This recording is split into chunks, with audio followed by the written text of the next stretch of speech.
So I guess America is about to learn what a Chaebol is.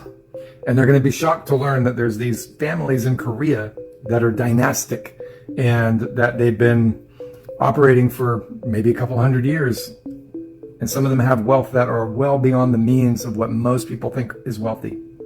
And most of the people that are going to learn this are the older baby boomers, because they don't realize how Korean society is, how they've structured it, how the business operates, and how the Chaebols operate. All the families operate all these different businesses, and they engage in large scale business productions with Hyundai and Samsung and LG and SK. People are talking about SK now, right? SK are the people that make a lot of the chargers and the battery equipment and a lot of the high-tech stuff. Because if you thought that everybody else outside of America was some poor scrub, man, you got some cold water on you today. And it's going to keep on coming. The hits are going to keep on coming. You thought that K-pop and anime and K-dramas and K-anime dramas were like, the biggest part of what we were going to hear about. Now you're going to hear about the rest. Korean president gifting Trump that Silla crown is why I don't trust compliments from Asian people. At first, you're thinking, wow, that is such a kind gesture. Why did Korea do that? Then you realize the history of the Silla dynasty. In Asia, it's a very high context culture, so a lot of these things do have deeper meaning. That's why I have severe trust issues whenever an Asian person compliments me.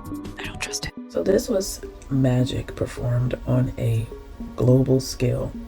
Not the first time. When you give somebody something from centuries ago. Now this is not the original, it's a replica, but the same energy is carried over.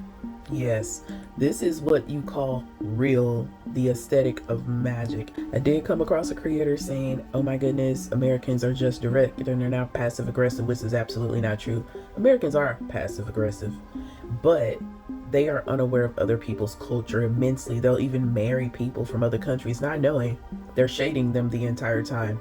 I can say that I was in the military. I've sat with lots of military wives who talk about their husbands heavily, and they thought these women were just so gracious.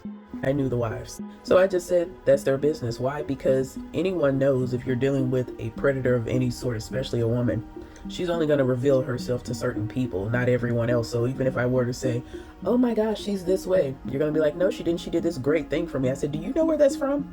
And guess what? Since you guys don't know history, you don't read, you don't do anything, and you're just like, we're so great. Okay, they just gave you a full-on, I don't even want to say a curse because it's imminent. When you deal with rich Asians or even rich from Nigeria, rich South Asians, there is a lot of undertones to things globally. The way the world sees America is you're stupid, honestly. And every time when I would travel, people would say, you are very smart to be from America. But has someone ever gotten over on me? Yeah. And you know what? They would just say, well, you just weren't educated enough. That's how they feel. It wasn't, oh, you're black. It was, they see you as less educated, which means you're poor, because the less you're educated, the more poor it is apparent that you are. This conversation is going to go over a lot of people's head. Why? Because you're just unaware and you live in your timeline of whatever that may be. But we are all not living the same lives. As a person who sees this is a fun time to be around,